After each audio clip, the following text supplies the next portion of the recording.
Thibault Chabbert is a poi spinner, juggler, performer, and a great friend of the channel, based out of Paris, France. This episode covered some really fun poi stories, thoughts on practice and performing, and much more. Support us on Patreon for just $5 a month to help us continue the podcast. We also just dropped some merch that is available now on our website. That link is in the description below. Let us know what you liked about the episode or what topics you would like us to cover in the future on upcoming episodes. Welcome to the Poidcast and enjoy the episode, my friends.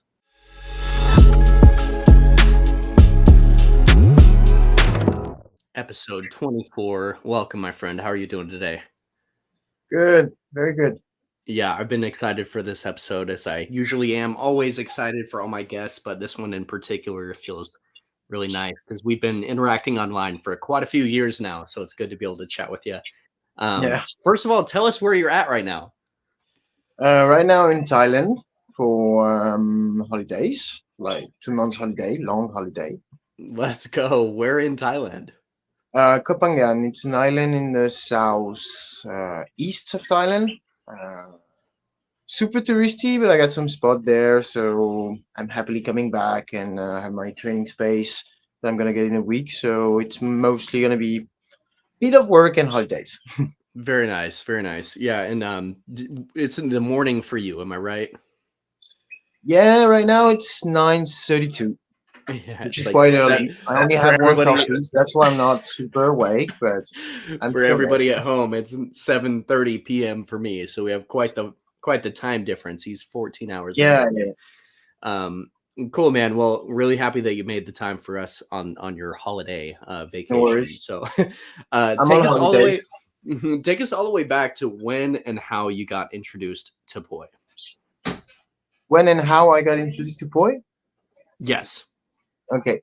Well, first I was, I think, something like 16 or 17, and I was living in a village in the countryside of France. Some friends of mine started juggling, but not so many poi, mostly diablos and clubs like that. I saw a friend doing it, got myself a pair a few weeks later, and to be honest, I find it boring. I stopped playing with it like after a month because I couldn't do anything else than a weave and a butterfly. So it's like, fuck, if it's only these, I might learn another thing. I'm bored. And I did Diablo for like 3 years. Wow. And when I went back, when I was 19, I came back to poi because I discovered a stupid stuff like you could do a busso, keep going on the busso, but switch direction. And then I started getting interested about doing this in all the patterns you can have in poi. And then later I got introduced to flowers and so many videos popping out at that time. So I got really into it by learning and watching a lot. But I would say I started really seriously poi around 19. Okay, and what year was that? 2009. 2009. Okay, Ouch. that's a good guess. Yeah, that's a good guess. Yeah, and so in France, did you grow up in France? Yeah. I was Okay. born and raised in it. Okay, Still cool. living in it. Yeah, it's interesting that I feel like European countries are typically introduced to poi in circles around that are focused around like juggling, and you said Diablo, and it's funny enough, Bo's first prop, I don't know if y'all know this, but Bo's first prop I know. was Diablo. So it's so funny to see the crossover there. It's maybe there's something to be taken away from that. I mean, in France we have a big culture about leading shows and theaters, circus, this kind of stuff. Like I remember playing Diablo in school. Like we all have this box of different toys when you're a kid, and most of them still today you can find Diablo with sticks.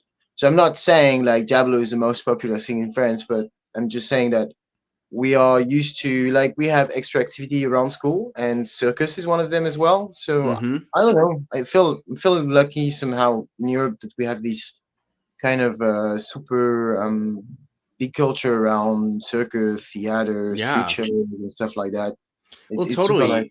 totally. I mean, and a lot of the times I talk to American spinners, a lot of the times the places that they learned poi from or saw poi initially were raves and like festivals and stuff like Oh, that, but European countries, it typically tends to be centered around juggling and circus events, which I find is very unique and fun because the circus energy towards like having discipline and creativity and all that stuff is very more like, and this is our prop, so it's a little bit more common over there. Like, the first time that I heard of Diablo, I always say that word wrong, but the first time I heard that term, I mean, I was probably a couple years into poi. It's not very common in America, which I find to be interesting. well, you still have a big juggling culture as well. It's not. Um, I've never been to America, so I don't know what would be the mood of a juggling convention here. But I mean, in France, it's not only circus. Like every form of arts, I feel like theater and dance and circus and all these kind of different stuff are valued at school. But as an extra activity, not really as a main thing. Mm. And yeah, on the other side, to be honest, nowadays kids who learn sport, they mostly do it in race as well in France. Yeah, yeah, So okay, all right, that's fair. So when you first got really into poi and you were actually motivated to learn how to do it, do you remember who your first inspirations were? This could be online or in person. Who did it's you not kind of hard. There take were in? not so many. Okay. At that time, really, there were not so many. The first time I watched, well, the old classical Nick Woosley, Amélie Poulain music 5 point video from back in the days that is now completely like, wow, okay, that's boring. But still, at that time, there was a banger because you realize like you could do something else than just weaves and butterflies. So, but Nick Woosley didn't stand for a while, even though it was a good reference to learn tricks from. Cyril, of course. Cyril Mm, was like the pioneer of everything. yes. Ronan, Axel, who else? Neviso, someone that we don't hear about anymore so much. That's his real name is Thomas Johansen. Utah, of course, as well. Yep. Yuda's commonly spoken about in circles of And I people that have been think spending a that's long time. all. Like then a few years later, you had like Zan and Mm, Alien John and these kind of yeah. guys, or G as well. He Yeah, I love kind hearing. of I love. disappear. I'm not gonna lie. I really love hearing. About G, yeah, not so many people talking about G Yeah, nowadays. yeah.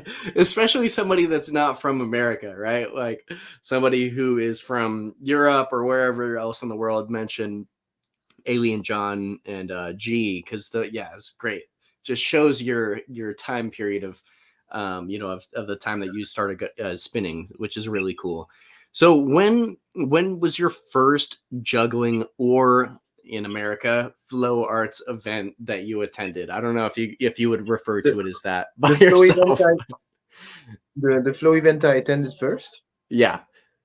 Oh wow, long time after I started. Like I didn't realize there were events about it. Like I always thought it was happening somewhere in the island because I heard about the pirate retreat from Jay like long time ago, and some of the events like Psychics in the where is it, Malaysia, I think.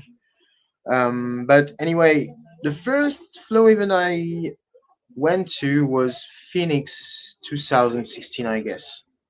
So yeah, and the EJC, but that's not really, that's a juggling convention. So I don't know if you, for me, I don't Yeah, make any I difference do. between Yeah. flow, Yeah. flow Absolutely. event. And that's why I ask juggling or flow arts, is because I've come to the realization that typically juggling conventions are like, they are an American thing too, but flow arts is a little bit more Americanized, and it's like poi and Diablo and fans and staff are all kind of like subsidiaries of juggling in European countries, which I find to be like quite accurate. that they're grouped together. But so Phoenix Fire Convention 2016. Okay, where Yeah. and that's in Prague, right? No, that's in Germany, near Leipzig. Germany. Yeah. Yeah. So what was that like for you, seeing the the broader Bangers. spectrum? Yeah, it was so cool. I bet. I mean, like I was at that stage that I was drilling for new videos, and I was now on Instagram, searching a bit of Facebook or everything. But um, I mean, we all reach this kind of plateau thing at some point, when you have the feeling of not learning new things and stuff. And yeah, going to Phoenix, like all this crazy music around me, and super good spinners, super good workshops, super. I don't know. I was stimulated every second of it. I was stimulated by something, so it felt super nice, and I felt like I renew my practice after that a little Hmm. bit, just getting new stuff to work on, and and yeah, I realized I was not so bad at boy. That was super Yeah. nice. That was Yeah. super nice. Totally. Like I had very good memories of it. Nice. So I want to get into a serious topic here. All right. September 8th of 2022, you Oh posted a wow. video titled, quote, "Not enough three-point spinning" on IG. What do you think about it? And first of all, I just want to say I want to see more three-point from you specifically, but I want to get into three-point and ask you about it because you predominantly post two-point stuff, which I totally respect. And it's like poi all started with two I poi, think that was just a right? stupid pose. If I remember that when I read that in the question, that made me laugh because it feels like I was I think I was speaking with ᴘᴜᴜᴡɪᴜ at some point, and we are talking about like how we don't see enough three points on internet. So it was just kind of a funny reaction to try out the people, but not claiming like we need more three points on Instagram. Um, because yeah, I mean, maybe at that time I was searching for it, and I don't take like social networks so seriously, and sometimes I just dropping shit on them and Yeah, having fun. totally, I don't totally. expect any reaction. So if I remember well, it was from a discussion we still at that time, and we felt like we don't see so much three point spinning anymore, and Theo was kind of a driller out of it as well. So we thought, oh, just the two old grumpy French boy spinner, just like, it changed, man, it changed. Dude, But that's no, not so funny. really. Yeah, I don't post so much three poi as well because I'm completely in this plateau thing as well. So I don't feel like I'm bringing new stuff out of it. See, But when I feel, that's the same thing that Boris said, but I understand the approach of saying like I don't have necessarily anything new to add to it, but like it doesn't mean we don't want to see it. I don't know. yeah, I know, You I know feeling, but for me, it's like, um, I'm gonna sound again like an old fart saying this, but when I started it, it felt like every video, every stuff drops had few rules, but they had to be respected. So first was you need a long shot. If possible, the video can be filmed on different angle, but that's one shot and bring something new every time. So I don't know. For me, it feels like I'll feel like a fraud. Just keep posting the same thing over and over and over and over again. For example, I see. I mean, teams always posting new things all the time. The real nugs are always drilling new stuff and all, and that's super interesting because it brings variation of what he does. But when I have one that I find interesting or a combination that I find interesting, I film it. But if not, I will just not. I will just not feeling. I would not feel legit. Legit. Sorry. it's okay, first of all, let me just preface this statement with saying that you can't come onto this podcast nowadays and not be badgered about spinning three poi, okay? Fans know this, all right? Y'all know this, listeners, all right? This is very shameless three poi plug. I'm just constantly motivating people to do it. But I Mm. will say, specifically for you, you're such a creative individual that I do want to see more three poi from you because you are, like I said, very creative, and three poi has a lot of exploration and a lot of ground to be made up upon. Like there's so much possibility for three poi right now at the moment. But yeah, I wanted to ask you about why we don't see more three poi from you, because if I Exactly wasn't this. Exactly if I this. if I wasn't a super hard follower of you, I wouldn't even know that you spun three poi, but I do know it because I've seen your shit from a long time ago, right? Yeah, but that's the point. Like, I don't want to show too much because I feel like I don't have so much to show. Still working on some juggling patterns, but nothing is too solid. Like, um, yeah, I still feel a bit shabby on the three voice scene. So I'm still incorporated it in my acts, and when I perform, I do three point on fire and everything in front of the audience. No worries, all these kind of act. But Instagram is more like a niche for me, and I like to post things that I like to. I mean, that I feel legit about it, not just keep repeating the same patterns. And for me, three boys like I always get tango. I always get. I'm not happy about what I'm filming, so the Mm. three boy sesh are really rare. Interesting. I love to hear you say that about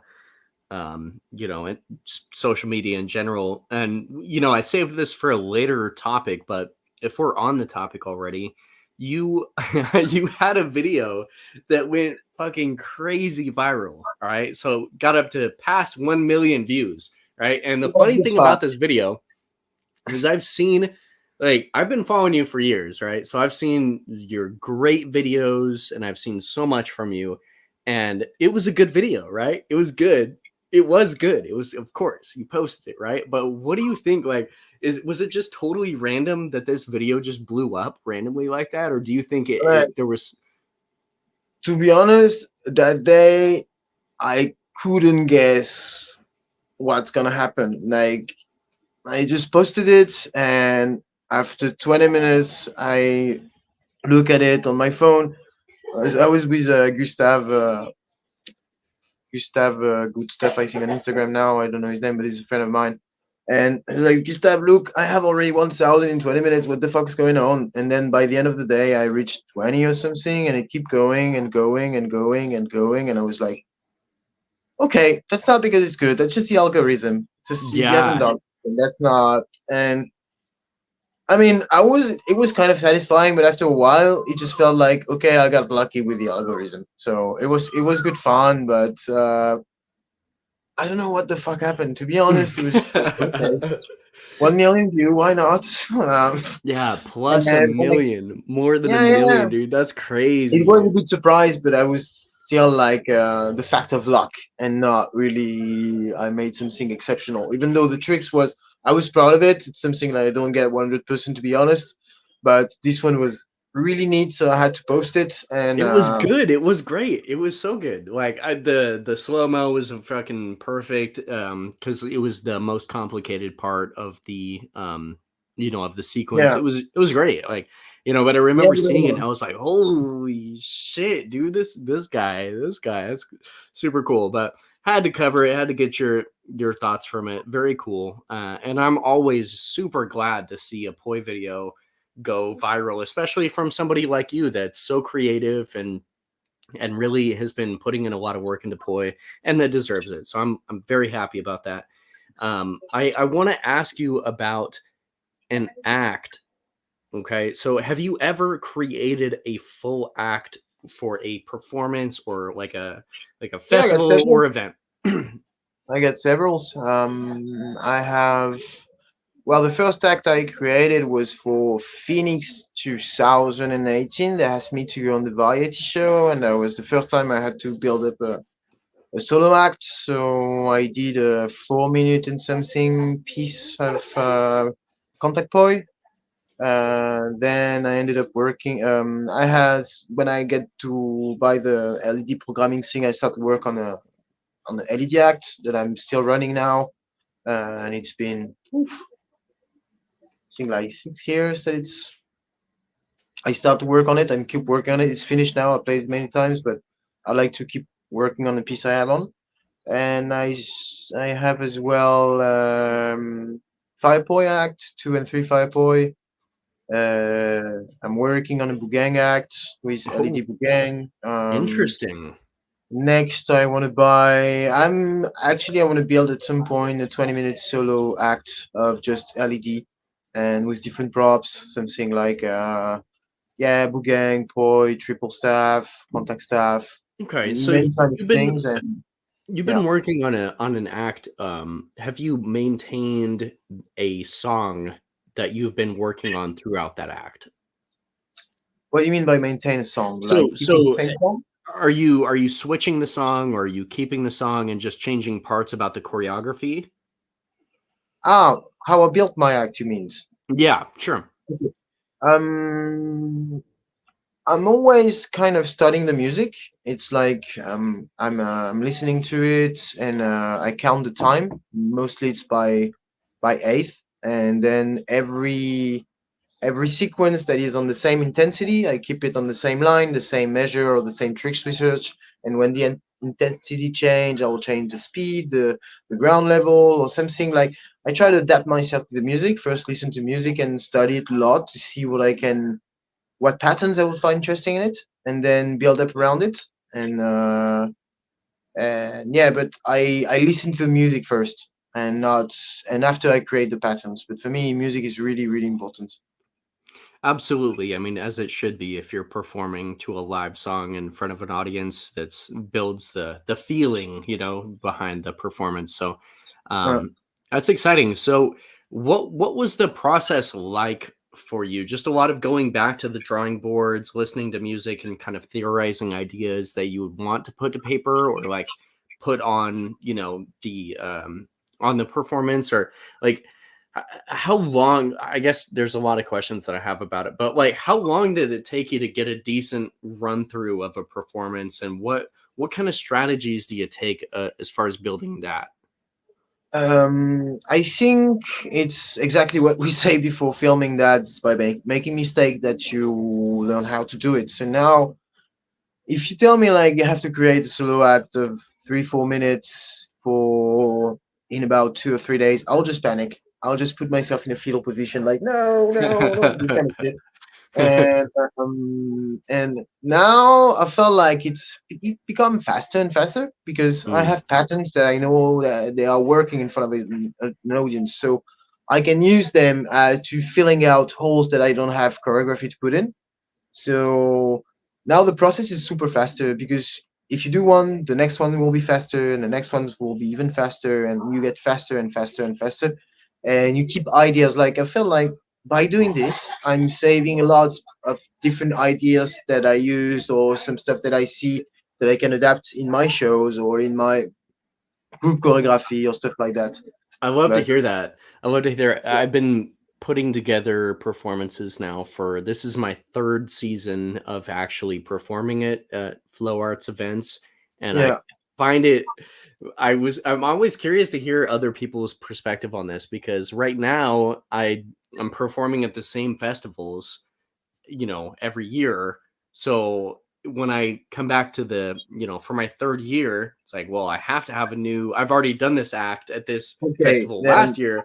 So I have to I put together can I something can give new. you 2 or 3 good tips. That do you remember an Hungarian duet called the Flame Flowers? I don't. Anna and Robert. They are. I think they're soft. They still have some videos on internet, but they was like super good in partners and shivas and stuff like that. And at some fire juggling convention in France, the Growlage in 2018, they came to give a workshop called "How to Build a Choreography." And that was exactly the same year that I was building mine for the Phoenix. So I learned by my own. Like I got tips from dancers a lot that was super interesting, and tips for circus people, not only flow artists but really like aerialist, acrobat, and stuff like that. Um, and all the tips I get from the year, I got exactly the same from them. So for me, it feels like it has to be like that kind of when you build up something and don't want to take too much risk or you want to be efficient in your choreography building is take tricks that you mastered at least 70%. Don't go too hard. Or if you want to put some stuff really, really difficult in to work on it to get to those 70% of success, at least. And 17% is kind of risky. Uh, count all your times, know where you are in the music and what you're going to do, because even though you drop or you failed in the last movement, you can catch up with the music because you know your music, Right. and allow yourself one climax moment, like the super high Right. technical thing, and it has to be catch 100%. Right, right. Because yeah, I can't remember which juggler or which person that I heard this from. I've heard this from several Ah, people throughout the sorry, years. and at last but not least, but Yeah. use all the face. Ooh, Like yeah. you have on stage, Another don't. thing that poi spinners are just currently just typically and notoriously struggling with is not using the space that we have allotted, right? Because poi I spinning know is like I'm the worst for that. technical stuff is like all just we're standing there not doing anything. So We um call that the tech tree. yeah. But I can't remember which juggler I heard it from. But they were basically saying that if you can't do it, 80 to 90, I forget the exact number, but you have to be able to do it really consistently, relatively, to be able to do it on stage. And if you go for stuff that you can't hit all the time, and you go for it on stage, man, it's And a it's a risk. I mean, I'd rather see shows that are less technical now, but are more into the music, and they leave or act. They leave time for the audience to breathe as well. Like if you just give too much to the people, they'll just not be digest. It will just too. It would be just be too much information for the brain, even for technical jugglers and stuff like that. Like for me, I remember I saw an act of like the super old-fashioned fireboy act in a juggling convention in France, like in a summer 2 years ago, and that was super low technically, but the girl marked really well the music. She was really on time, stopped at the right timing, and even though that was poor in technique, that was interesting because yeah, you know your music, you know where you're going, you have a body posture, you have just it is just Hmm. not sorry to say that, and it's not against flow art, but it is just not flow art. You're making a show, you're sharing Right. with the people, and yeah, it's. I mean, stage is not for everyone. It took me quite a while to like it and to realize like what kind of work it requires to get good on stage because it's not only just juggling and doing technical stuff. Right. Yeah, and I will say that there's a lot of merit to that in the sense that I got really really good at spinning technical stuff and technical patterns, but bringing that to the stage my first year, I don't think my performance was really good at all. It was good in a technical standpoint, sure, but as far Mm. as a performing aspect, it was really not. It was quite underwhelming, I would say. And seeing it's funny seeing Voita perform at Kindle. I've mentioned this several times throughout the podcast, but it really brought me so much inspiration for seeing a prop manipulator slash juggler slash flow artist bring so much as a performer to the stage and really using the whole thing. It was so music oriented, and they definitely are very different. So I like that you say that performing and the stage isn't necessarily for everybody. um And just to say about your performance, I've feel the same every time I play. I'm a perfectionist, like an anal perfectionist. I'm never happy about what I'm doing, but I'm not sad about it. It keeps me going. So I feel it's kind of a general feeling about when you play an act, you're never completely satisfied. There's rare occasion that will just come out of stage that like, wow, fuck yeah, I banged it. No, no, I'm never. That's what you said about your performances. I felt the same as well. I guess we'll all feel the same at some point. And it's hard to get satisfied about what you're doing on stage. It's yeah. really hard. It is very difficult. This has been an ongoing theme of not being happy about performances and acts, and the whole mental aspect of going into those things. Um, Yeah. so you've never been to the U.S. before. I want to transition into a new topic, man. Do Yeah. you plan on coming to the U.S. anytime ever? Mm, it's it's not really on my first range of destination, and I get not less and less time, but to have worked a lot of work to do in France, I can't even do as many juggling festivals I want to do back in the days in France. So, or now in France. So it's kind of a I never get offered to go there, and I don't know. It's not on my bucket list. I wouldn't know where to start, what to do when I'm traveling or when I go in other country. I like more of a cultural slap than staying in the same Occidental pattern. So yeah, I don't know. I never been to any any flow festival. I know a lot. Like for when I started, I really wanted to go to fire drums or kinetic fires or stuff like that. They were kind of like the two first flow festival that you hear about in Europe, Yeah. and felt like wow, so many fires, so cool.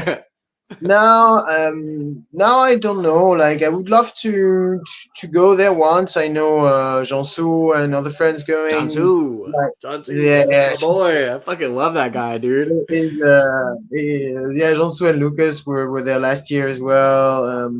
So I know there is possibilities, but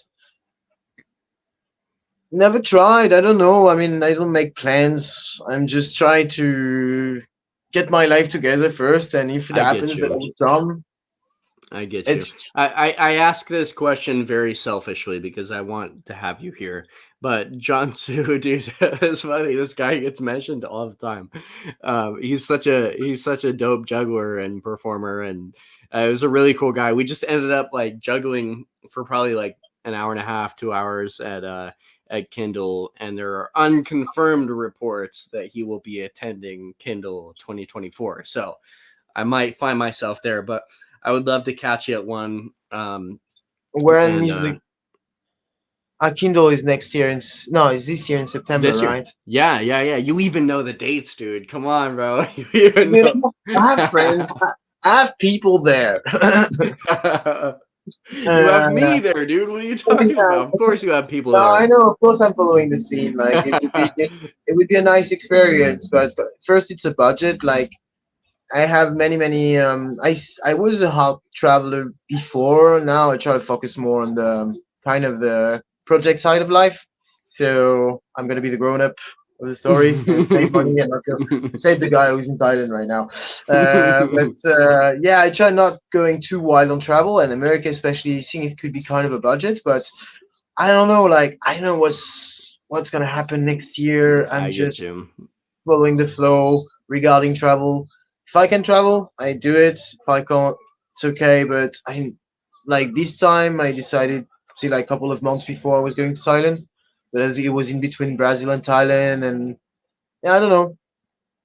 America maybe one day. We'll see. I get you. Okay, yeah. The whole point of this conversation was to put it in, just kind of, nudge my perspective over there and just say, hey man, America, bro. come here. But no, for real, we'd love to see you. Of course, there's a ton of artists here in America that are huge fans of yours and that want to see you and meet you as well and jam with you. So we'd love to see you. I wrote in my little notes, I was like, come see me, buddy, the question mark and a little sad face, and so that's in there.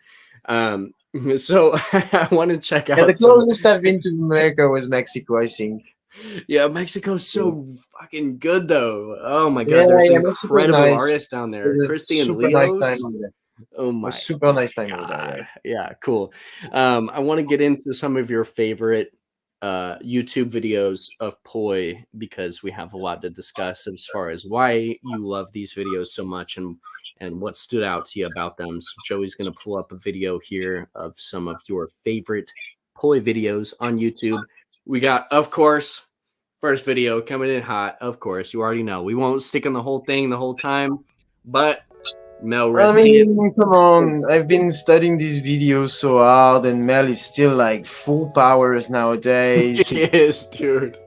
He What do you is. want to say about it? This stuff is like was made in 2010, Yeah, something like that. Yeah, I know. 2010. Like there is still some stuff that I not don't understand, but for like that time, even people who would watch it now would feel like, how did he do that?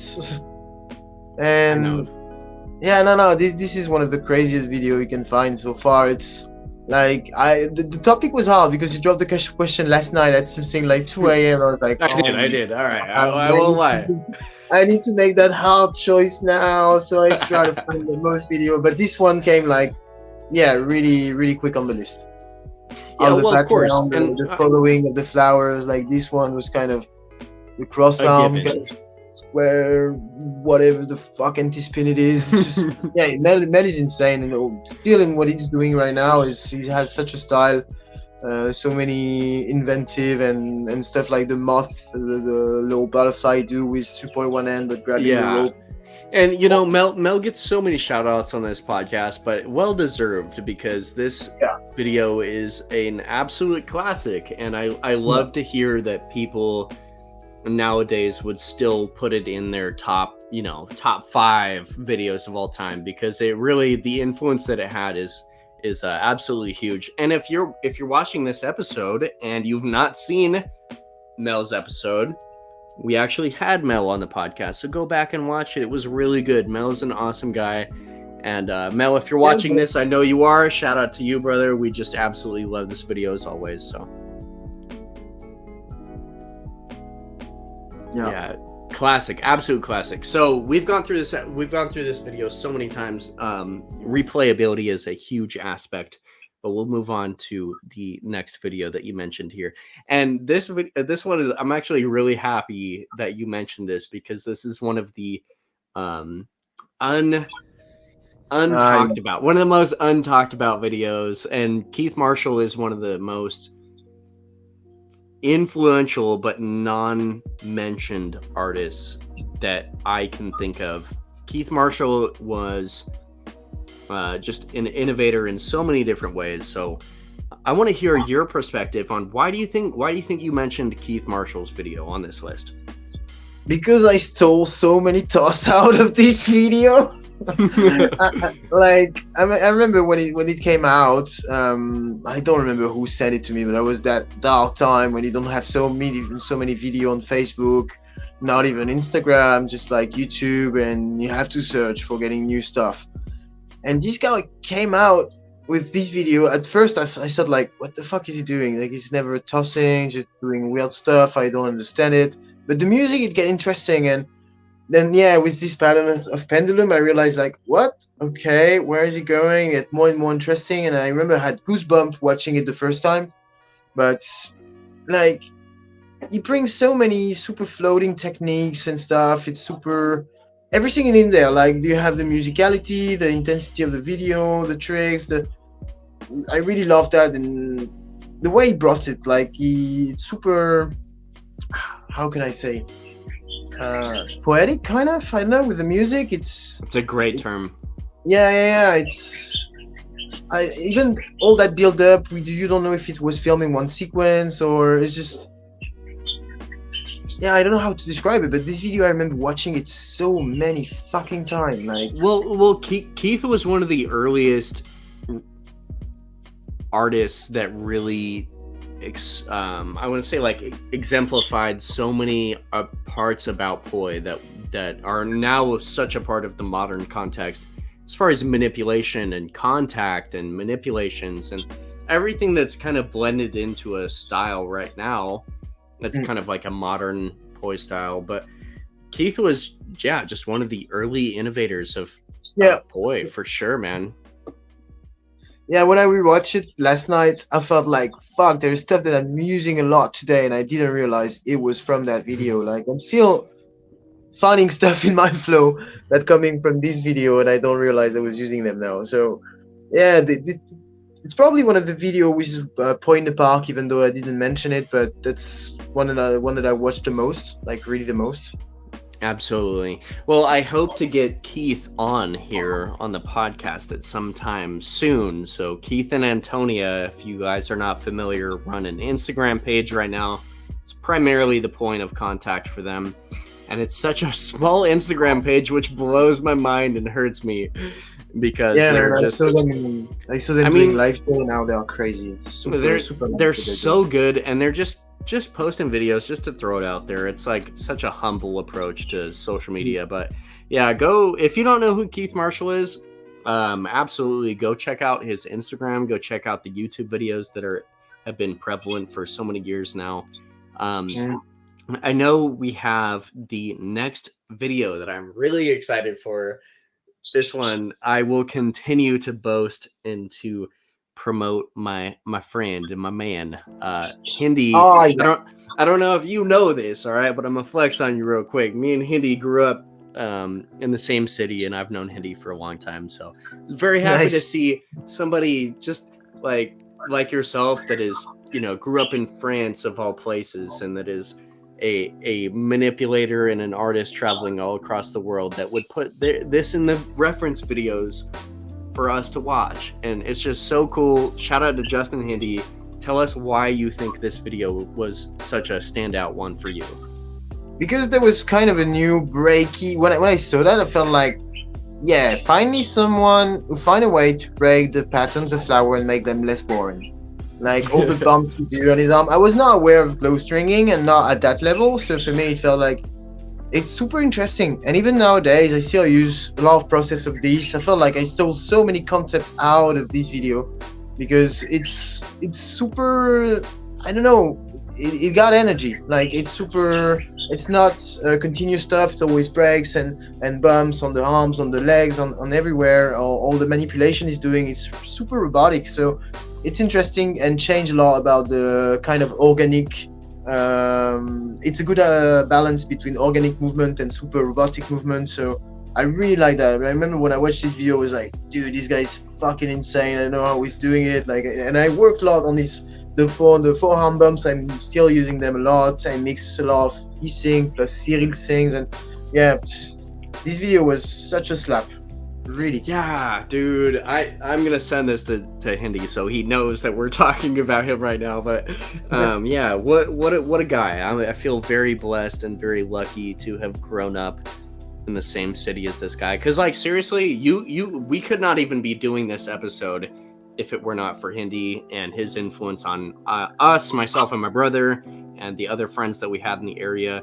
So it's just very cool to see it come full circle, man. It's so cool. Yeah. We're like, yeah, it's just I will never get tired of watching his videos and seeing his style and the contributions that he's made to the Poi community, Yeah, you make me watch my old timers last night, and this one was like, yeah, shit, that shit's so cool. I still don't understand everything. Fuck yeah. Yeah, and all the little like glow stringing, the string manipulations and shit that are in there, dude. It's so cool. Yeah, it's super massive. Like what he does, what he did on this video was super good. I really liked it.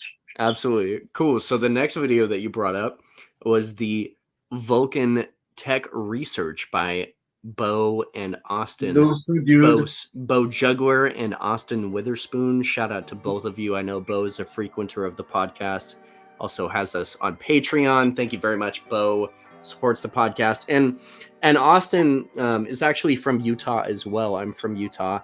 And this guy has been, just extremely creative throughout the years. It was very cool to see them collab on this video. So why do you think this video was important, and why did you add it? For those two lads. Honestly, I really like a lot what they're doing, the both of them. And Bo is a good friend. We lived together during the lockdown and everything, so I would feel bad not to mention him because, yeah, I mean, we practiced together for years. He showed me so many good tips about juggling, and he's the GOAT kind of now. I mean, who can fucking juggle 7 fours? Yeah, he is, dude. Say it. Bro. He's the Poi juggling GOAT for sure. Second, Austin was probably one of the biggest slaps I take in 15 years. Like when he comes up to Austin and all the weird head catch manipulation he was doing at that time, that was completely new, like such a fresh concept, at least for me. And the visual was so interesting. Like I wanted to drill that so much. And yeah, Austin was really a big discover for me. Like I really like the style of this guy, and I think he influenced a lot of what I'm doing right now and most of the stuff I'm drilling.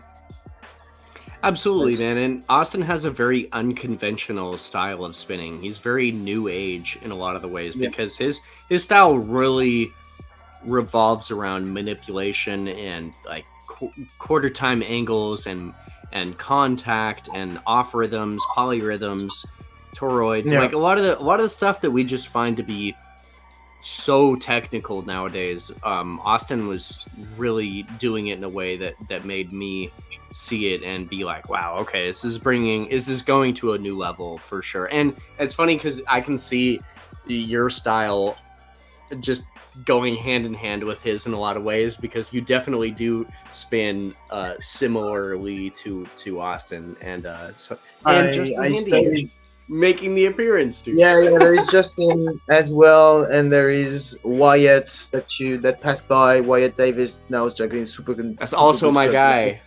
That's also And my yeah, guy. yeah, super fun too. Like many people on that video, many people. But yeah, Yeah, that's. I man. mean, I think at some point you have this kind of new creative approach of poi, and not just doing flowers and searching for more anti-spin or more complicated flowers, but more doing like prop manipulation. I reckon Ben Cooper is one of them as well. Like uh, the way he did poi was same as Austin. It's super fresh. You don't see that anywhere else, and you don't see that so often. Like when you have your own touch doing it, you can see that from miles, and that's a super interesting approach. So that's how I felt about Austin and Bo's video, because they do a lot of manipulation and stuff. Because I like the two lads, and second, all the manipulation and weird dancing, crook, break they doing. It's super interesting. It's super interesting. Absolutely, absolutely. So the last video that we have, the goat, my goat, Tim Goddard, right? Tim is, I mean, hopefully y'all know who. If you're watching this podcast, you already know who Tim is. I don't need to read you his resume, but this man and this video in particular is one of my favorites as well. His crowd Yeah, performance is just absolutely incredible. it reflects all about team. It's super simple and super efficient at the same time. And the body posture, the attitude, everything's here. And the guy has such a fucking style as well. Um, yeah, he's one of my main influences as well. Like same as Austin. I feel like even though I'm doing this for a long time, uh, I still feel like I'm stealing a lot of concept to all the people I like, and yeah, he's one of them. Like I took a lot of his research and kind of adapted my way, and thanks for that. Like still watching this, I love the way spin 2 and 3 is just insane. I wish I can met him some days, but yeah, insane spinners. Man, the Too way much. that Tim moves with poi and the way that he manipulates and spins poi is just to a different level. And I, it's hard to explain exactly why he's so good, but he's such a showman and he is just such an innovator for real. We've talked about him plenty of times on the podcast, but this is one of the videos that's just has such rewatchability, and Yeah, because I love it's hearing him. different artists like yourself explain why it sticks out to you as well. Because yeah, and like we were talking about change of speed and ground level and stuff like that. Everything there is going super fast and super slow. And it always goes kind of a climb, build up to the music, or it's super. I felt like I don't know if he choreographed everything, and if he didn't, I would feel super stupid saying this, but it felt like he choreographed everything. So that's how I don't know. It's maybe that's how it should be made. Like you need to take you need to Yeah, respect your audience, and this is perfect balance of technique and musicality. Like okay, totally, dude. I can't do more than that now. If you want the best, get that. It's fine. I know, dude. Maybe And there will still more to go later. Maybe you will find a new King God out. You will find a new Boita, a new whatever. But so far, this is one of the best fire hack video I know on the internet. oh, 100%. Yeah, that's not even a hot take. I mean, that's Mm. pretty based, I would say. I've seen so many. I've scoured the internet here and there, far and wide, to find fire performances, man. And Tim is just, I mean, he's just absolutely godlike with 2 and 3 poi. And I feel like a lot of the times finding somebody that's really good with 3 poi and really good with juggling, you don't really see the same level of expertise with 2 poi. But Tim is not that, dude. Tim Mm. is Tim is fucking ridiculous prestige with 2 and 3, and just makes it look incredibly clean and consistent with both, which is, I find to be just extremely unique and very rare to find, you know? Yeah, yeah, Like, yeah. oh my god, this performance is so good. Cool, man. Well, I would include, like I said, I would include this video on my list as well. A very, very fucking cool video to reference. All those were fantastic, and I'm so glad that you referenced some of the ones that we got to see. And shout out to Ben Cooper as well. You mentioned him briefly, but we've reviewed his videos quite a bit. Gold Rush is another fantastic video if you haven't Yep. checked it out before. We want to get Ben on this podcast soon. Ben, if you're watching this, I hope you are. You're coming. You're soon. I promise. um, so I want to get into some closing topics here. First of all, I want to ask you, what other props do you like? Many. Well, I started first when I with contact ball back in the days. It's one of the stuff I don't do anymore, like Diablo. But now I would say mostly clubs, triple staff, gang, ISO staff, contact staff, and a little bit of dragon. But I try to practice a little bit of everything to just have the minimum to play on stage and so on. But Have some diversity. yeah, and it's good as well to mix it. I mean, not too much, but mix props a bit. Like club juggling helping me a lot with shoulder pads, for example, or for juggling with point Yep, because I try to mix it. For me, mixing the practice can help and be complementary. absolutely. Well, so and on the topic of poi and other props, what are your preferred specs right now for your poi? If you can think about it off the top of your head, how long and what size of contact ball, stiff ropes, not I stiff am ropes? Yeah, I just changed my set of rope recently, and I got like less steeper rope. So Really? surprisingly now, I like the super hardcore one. I would say something like 55 to 50 from head to knob, and I've been playing with 95 since 2 or 3 years now. My Uh, 95s are really good, and I'm kind of mad at yeah, myself for being an American and not immediately knowing how long, based on centimeters, your poi are, because we measure things by it's okay, inches, guys. and We don't have the metric you system. know, We talked about it but recently with Americans, so I know.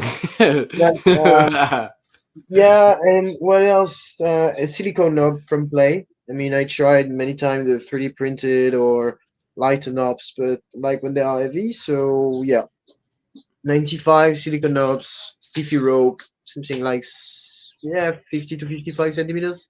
50 to 55. Look it up, Joey. I want to see. I need to know how many inches we have on this man right now.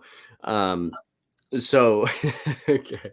Oh, okay. So 20, really? All right, 21 is what it comes out to. Roughly 21 and a half, which is quite short.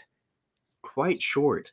So why I will ask you, why do you think you limit yourself to, on, I would say, like, on the spectrum they're quite a bit shorter than typical, right?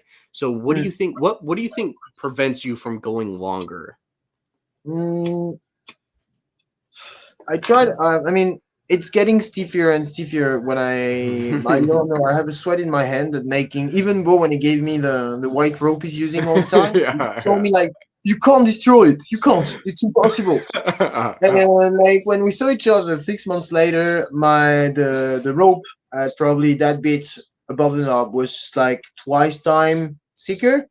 Not twice time, but it's like a bit thicker and super tough, Right, super great. right. So I don't know what the fuck is going on with my hand, but then it's just like the rope is getting stiffer and stiffer and stiffer. And yeah, I felt like all the manipulation for me. I will just be honest. It's easier for me. It's shorter. Like I can do. I need the right balance between too long and too short. But yeah, between 50 and 55, I can do most of the things I want. And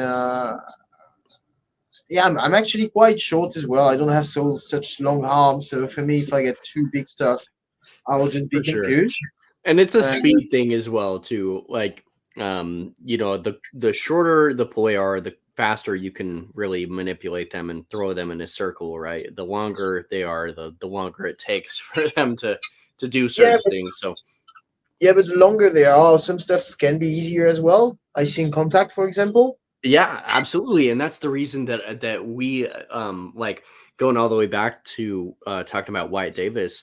Wyatt introduced me to long poi, and Wyatt was rocking fucking like long poi back in the day, dude. I don't know how many centimeters that would be to him, but inches it was like. So your poi are 21, 20, almost 22 inches. Wyatt's were like 30. I want to be misspeaking here, but they were like 29 or 30 inches, dude. Like almost, so what? It would be like 76 centimeters for you. Yeah, Wow, dude. I swear. I swear. He was that's too using. much. Why So I like win the this? clubs. Why like this? Well, I guess now that I'm juggling with staff, that I could, yeah. But I didn't know why it was had such long poi back in the days. Oh my Okay, god, because I dude. remember Watch his those. video Turkey Rap when he's doing loft bumps and stuff with like old flow toys, the crystal case and all back in the Yeah, days. yeah, yeah, And I yeah. remember those toys were quite short, and that allows him to do all the underarm stops and stuff like that. And wow, Yeah, 76 centimeters, man, yeah. that's way too So fucking why much. that's why he went to clubs, dude. So like for contact though, Wyatt was the guy for contact for years. Even when Surreal was around, like Surreal his own thing. Wyatt, I feel like Wyatt was in terms of poi and contact poi, Wyatt was fucking up there, dude. Like he was doing some incredible stuff. But he did use longer poi for contact, and you're right, some things are easier with longer poi. So um before we end it, before we close it out, I want to throw it over to Joey. He's gonna have the specific question for you that we had somebody special write in and ask the question. So I'm gonna turn it over to Joey whenever he is ready. So this one's from Miet Boris. As you know, how was leaving the beautiful Alps for fucking Paris? Oh, fuck you, cunt. Oh man, these guys too are such a troll. Like I know it was a I troll figured it was a question. He sent me troll. like with no angel emoji. That's so He's a good funny. friend of mine. Like I met him in juggling Uh-huh. convention. The first time I saw him was in JC Nalmere in 2016. Oh wow. And Okay. yeah, this Notable. dude Okay. is such a friend. Like we have so much fun together. And to answer the Cool. question, fucking horrible. I miss the mountains. Oh. No, no, it's not bad. I Damn. mean, living in Paris is it has its good side, but I'm a countryside guy, Right. so I know Has I'm its there charm. for a reason. And this Mhm. is, I mean, I'm kind of lucky. I doing shows for a living, so I mean, back in the days, I used to pick fruit and Oh. stuff like that. So it's hard, but it's for good reason. Right. And I I know I see. can escape to the mountains whenever I want. So Yeah. There I'll you come go. and explain you in person. You can't. I love that. That's awesome. I love a little inside joke. So this one again is by Poi Peter. He asks what your training routine and regime is. He's always wanted to know this in all of the interviews. I know we kind of touched over it, but if you have something like that. Ups and downs, I would say. Respect your ups and downs. Sometimes you'll Mhm. be really productive and super intense with it, and sometimes you are a little bit not lazy, but the plateau thing. The plateau thing is the fucking Right. worst. I'm in Yeah. the middle of it right now. I don't feel like I'm progressing so much or Feel the doing same. new stuff, and you gotta be tough on your practice as well. Like you Hmm. ask yourself, you can ask yourself why as well. Like why am I doing this? And when you are on the hop, just keep banging it, just like go super crazy. I remember ups when I'm just wake up, have a coffee, and start to process a Hmm. concept that I saw or imagined the night before, and not even taking breakfast, just go straight to it. Right. Just And hop the in. downs, I will just practicing but slower and keep having my 2 hours a day, kind of, but just Right. not going too rough, and change props as well. Like it helps a lot. Now I'm really into the shoulder pad things. I feel like it's relaxing me. It's not. It's not super. It's Hmm. super hard to learn, but it's not such a technical research.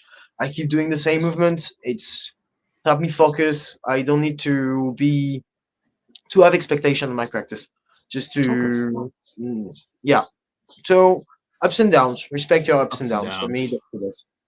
For sure. Awesome. Thank you for answering those. And I will now Peace. throw it back over to Patrick. All right. Thank you for answering those questions. So this has been a really fun episode, man. We want to close it out and keep these episodes reasonably long or short Yeah. for the audience. So it's been a really good one, man. Any other last shout outs or anything else that you want to say to close out the statement or the podcast? Yeah, maybe one video that I felt sorry about didn't putting in the list was Po in the Park as well. I guess it was mentioned before probably, but By it was my kind of Rasta it was right? kind of my night book. I was watching it every evening at some point just to learn new pendulums and stuff like that. And Ben Cooper as well. Like this guy, I felt bad not mentioned too much because all the tech blog he did was brilliant. So good. So good. And yeah. I feel like I felt bad forgetting mentioning so many names that I like or react, but There's a lot of people out there, man. But Russ Toxel, I hope I say that right. Where he's going to come on the podcast. Anybody that has made it this he far, told me, send me a he's message. coming on. He's coming on. So we're excited Yeah. for him. And Ben as well. So just awesome references. And I hope you have a great vacation. And also, before we close it out, I'd love to see you in the US. I would hope to either fund or sponsor that trip at some point. I'll get you out here. We'll figure it out, man. I want to see you out. I want to see you out here, dog. So we'd love to see you. But if nothing else, then hopefully you guys know where to support Thibault and all Thibault. I'm sorry, Thibault. Am I saying that Thibault, right? Is that right? Yeah, Okay, Thibault. cool. You don't pronounce the two last letter. We have a thing in French. Okay, perfect. But y'all know where to support this man and his work. And just go ahead and let him know anything that you enjoyed about the episode. And let us know in the comments what you liked about the episode, what you want to see us moving forward or from us moving forward. We really appreciate your support. And thank you very much for doing this episode, man. It was a really good one. Thank you. Thank you, man. Thank you. Episode 24. Peace out, everybody. Bang.